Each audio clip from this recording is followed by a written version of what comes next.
Hey guys, how's it going? And welcome to part 2 of 5 horror movies that go beyond the jump scares. If you're wondering where is part 1, then look up in the upper right corner right about now. Before we get into the video, please subscribe if you haven't already and hit the bell so you get all the latest updates from my channel.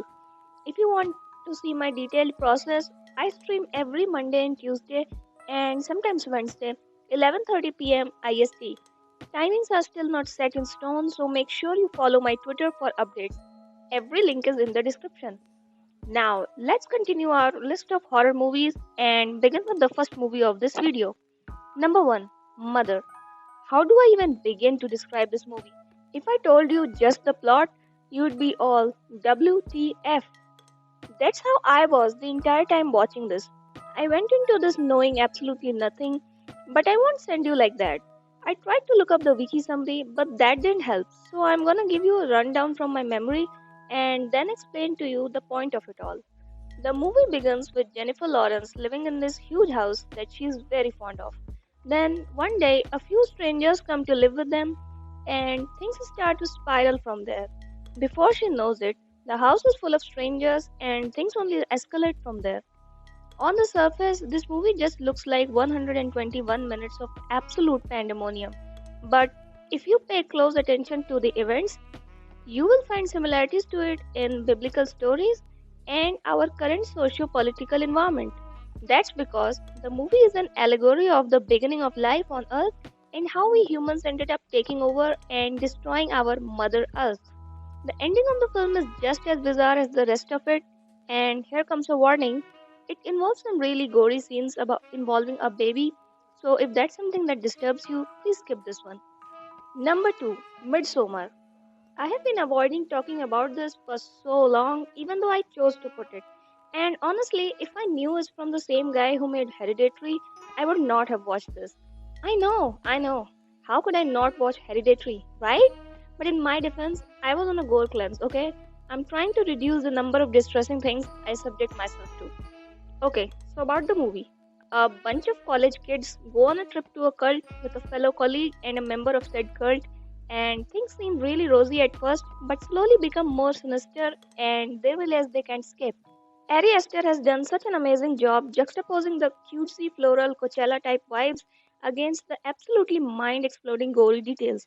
The CGI on this movie is something I have never seen before. Like, I don't give a damn about Marvel or DC movies. This is what's top notch graphics. Of course, warning, this movie has some very gory and disturbing scenes, so if you're someone who has a very high threshold, prepare yourself before watching this. People with low threshold, don't even bother. This is not for you. Also, side note, it boggles my mind that there is a debate about the ending of this movie.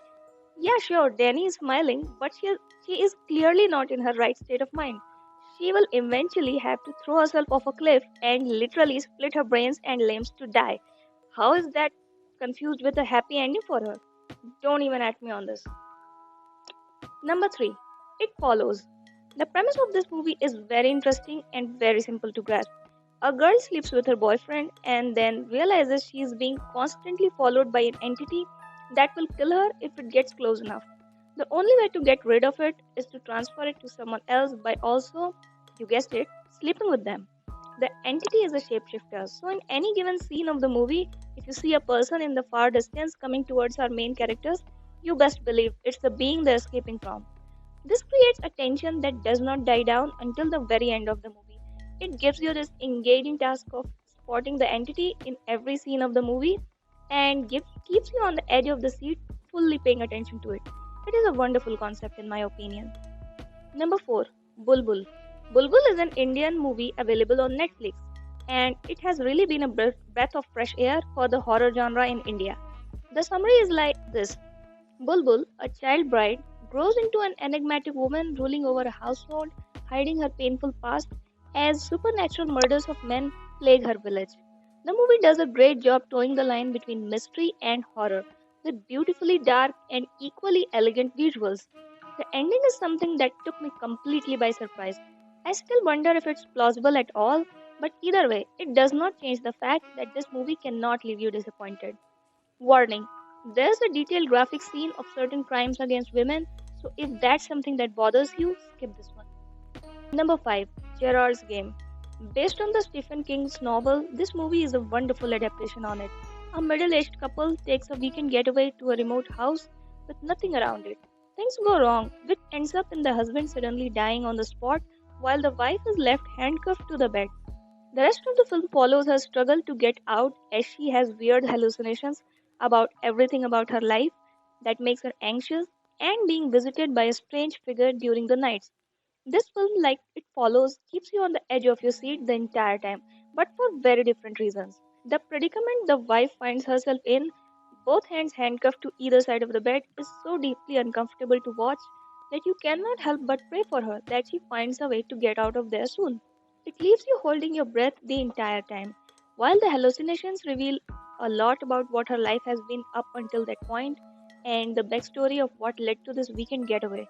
Warning, there's a really graphic degloving scene towards the end of the movie, so if that's something that bothers you, skip this one.